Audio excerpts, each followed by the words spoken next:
Let's start with the one idea that almost everyone wants to believe, that Bad Bunny isn't bad in the literal sense. He's more like the soft, fluffy king of Latin trap. Oh, wrong belief. What people really want to believe is this. If you build muscle, you'll fire up your metabolism. Sounds great. You add a couple of pounds of lean mass, and suddenly your body's burning significantly more calories all day long, making fat loss easier without changing much else. It's an appealing idea and it makes intuitive sense, but only on the surface. Hi, I'm Dr. Jake. In this video, I'm going to explain why building muscle doesn't dramatically boost metabolism, but still matters for your health. Speaking of health, which disease is more impacted by adding or maintaining muscle mass? A, type 2 diabetes, or B, osteoarthritis? Leave your answer in the comment section and stick around to see if you're right.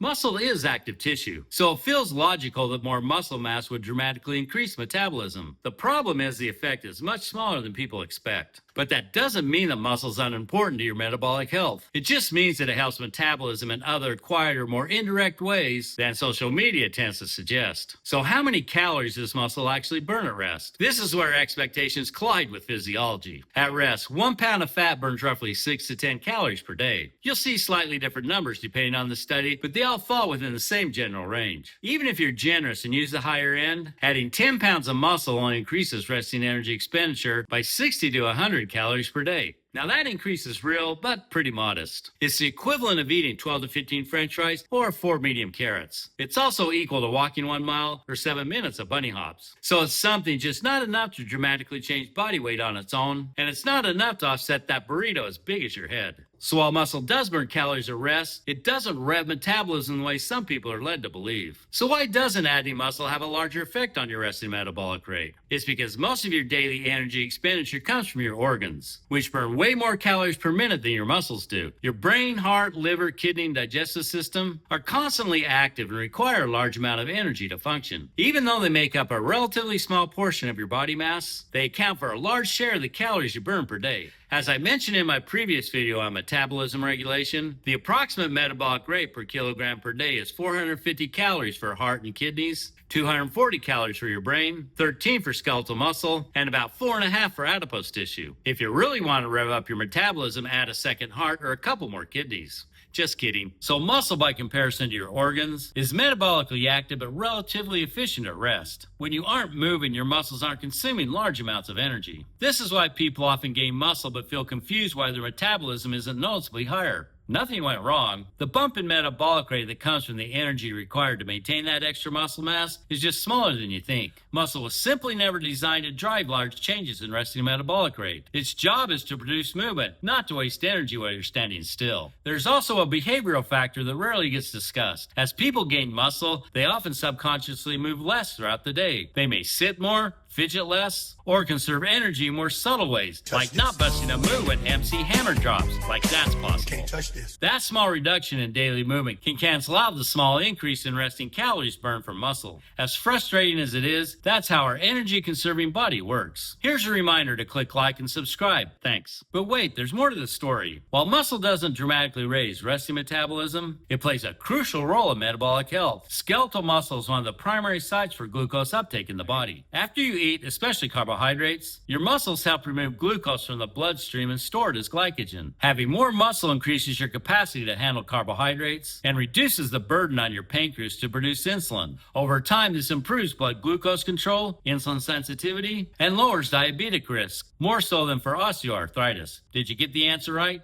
Type 2 diabetes, by the way, is one of the top 5 fastest growing diseases in the US and the world. So yes, lift weights. Glucose is showing serious management issues. The good news is that resistance training improves metabolic health even when body weight doesn't change. And to be honest, improving metabolic health is way more important than adding muscle or losing fat. So even if your body weight stays the same, building and maintaining muscle through regular exercise improves how your metabolism works under the surface. And that includes insulin sensitivity, which may not sound exciting, but it's one of the strongest predictors of long-term metabolic health. Muscle also plays an important role in something called metabolic flexibility. This is essentially your body's ability to adjust to different fuel demands without struggling. In practical terms, a metabolically flexible body can use carbohydrates efficiently when they're available and then shift toward fat when carbohydrate intake is low. This allows short-term changes in energy intake without large swings in blood sugar and energy levels. Maintaining muscle mass supports this flexibility because muscle tissue is actively involved in fuel selection, storage, and oxidation. When muscle mass and muscle quality are preserved, the body has more capacity to store glycogen, clear glucose from the bloodstream, and transition between fuels during exercise, fasting, and daily activities. This becomes especially important during periods of dieting and stress. When metabolic function is impaired, people often experience large energy crashes, stronger hunger signals, and poorer tolerance to both overfeeding and calorie restriction. So while adding muscle doesn't dramatically increase the number of calories you burn at rest, it does improve how smoothly your metabolism adjusts to changing conditions. That adaptation is key for long-term metabolic health, which is one of the most overlooked benefits of maintaining muscle through regular resistance training. After all, you don't hear, "Bro, did you just work out? Your metabolic health looks pumped." Okay, moving on. If muscle doesn't significantly increase metabolism, why is strength training still strongly recommended? One answer is that strength training helps preserve muscle mass as we age. It also supports bone density, improves physical function, and as I just covered, protects long-term metabolic health. And while adding more muscle doesn't make fat loss effortless, it does make it way more manageable. It reduces the physiological resistance to dieting and can help prevent the rapid loss of function that can occur with weight loss alone. In other words, fat loss is good, but fat loss with resistance training is better. That's because maintaining muscle reduces your body's pushback to dieting by preserving strength, metabolic function, and energy levels as weight is lost. Strength training is more than just burning calories, and it's not about turning your body into a calorie-burning machine.